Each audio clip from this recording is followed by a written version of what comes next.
have committed to elevating women's rugby in the country. Both the 15s and 7s disciplines will be involved in World Cups this year. As we mark International Women's Day, eNCA Justin Ford spoke to some of the role players in the women's game. The theme for this year's International Women's Day is Break the Bias. We are joined by SA Rugby's High Performance Manager for Women's Rugby in South Africa, Lynn Cantwell, the Springbok Women's Captain, Nolosendiso Boy, Sizopila Solonsi, who is part of the 7s setup, dabbles in a bit of both. Ladies, thank you very much for your time. As always, appreciated. Lynn, just your first impressions of women's sport in South Africa. Yes, you are here to focus on our rugby. You were appointed just over a year ago, eventually joined us towards the end of last year. From a women's sport point of view and a women's rugby point of view, there's just so much talent, and there's just so many things that can be built to try and increase the access for young girls to play more sport and play different types of sport. So bundles of talent, lots of potential. It's just a lot of work to do to kind of build the foundations. Cindy, from your side, you've been involved in the game since 2010, I believe. Played 2 World Cups this year, another one on the horizon to make it 3.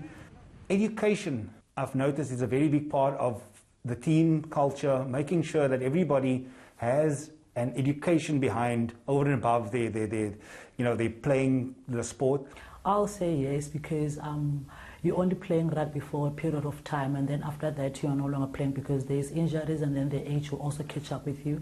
So at least if you have something after playing rugby, so I think it's something good. Sizopila, from your side, the involvement of young girls, the drive has always been to make sure that, in order to ensure sustainability of the sport, that we encourage young girls to get involved in it. A lot of things are now starting to happen with Lynn being around, but I personally believe that developing the younger kids will help with the team's depth. So definitely it's something that needs to be focused on. As mentioned in the beginning, breaking the bias, leveling the playing field, it's all cliches that we use in sport. Are we getting there to make sure that women's rugby is elevated? I know a couple of weeks back, the Director of Rugby, Rassie Erasmus, along with you, announced that women's sport, women's rugby more particularly, has been elevated in the structure of SA Rugby. We're living in a generation whereby there is doors being opened and therefore more opportunities for women, and those barriers being taken down to allow just people progress in sport and education and so on. But it's not that it hasn't been happening for decades and centuries. Obviously there's lots of people that have been trying to do this and it just hasn't been reported on. So we're lucky from that point of view. So now that we have the opportunities to do it, I think the things that we're trying to do are drive performance at a representative level, and how we do that is make sure that we're getting more competitions, we're creating performance environments so that the girls can train 5 or 6 times a week and get the guidance from a coaching and S&C and an access point of view. And then at developmental structures is how do we increase, how do we put the foundations in place and the building blocks in place in the provincial unions and the clubs, and introduce girls rugby into high schools and primary schools and so on.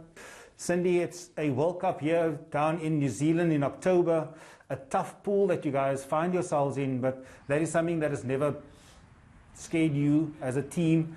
The preparation, access and opportunity is always what we strive for, to make sure that we have sufficient opportunities to play. We had an end-of-year tour last year, which was fantastic. Close on 30,000 people watching you play the Barbarians. This year, new challenge, new exciting things ahead.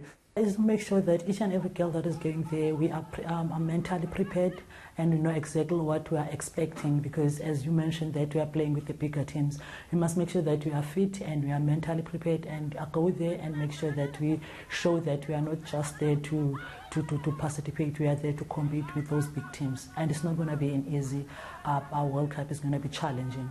Sizopila, moving to the 7 side of the game, also an exciting year. There's an opportunity to qualify for the Commonwealth Games coming up in April in a tournament in Tunisia that the team hopefully wants to win and qualify for the Commonwealth Games. And there's also the World Cup in Cape Town on home ground additional pressure? Basically, for us as a team in the Sevens is that we go out there in Tunisia for the Africa Cup and defend that cup since we are the champions, and also win so that we qualify for the Commonwealth Games. So the sense, the vibe there is there. We're all excited to go back there in Tunisia and represent and also qualify. There we have it, celebrating International Women's Day with the women's side of rugby at SA Rugby.